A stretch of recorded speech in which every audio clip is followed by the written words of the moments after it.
أعوذ بالله من الشيطان الرجيم.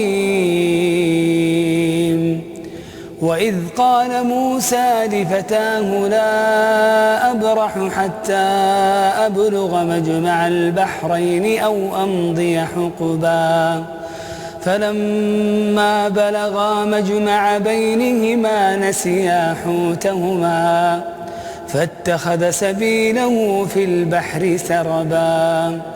فلما جاوزا قال لفتاه آتنا غداءنا لقد لقينا من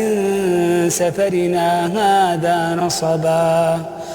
قال أرأيت إذ أوينا إلى الصخرة فإني نسيت الحوت وما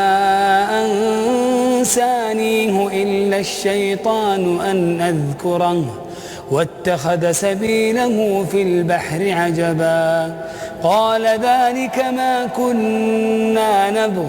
فارتدا على آثارهما قصصا فوجدا عبدا من عبادنا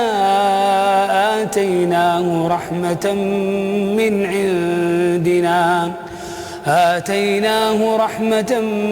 من عندنا وعلمناه من لدنا علما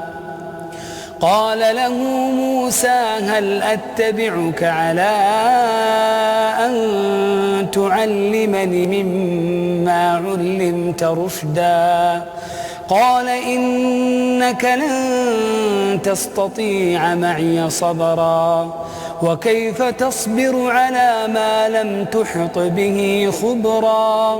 قال ستجدني إن شاء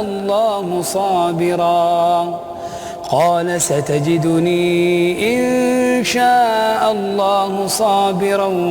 ولا أعصي لك أمرا قال فإن اتبعتني فلا تسألني عن شيء حتى أحدث لك منه ذكرا كتاب أنزلناه إليك لتخرج الناس من الظلمات إلى النور بإذن ربهم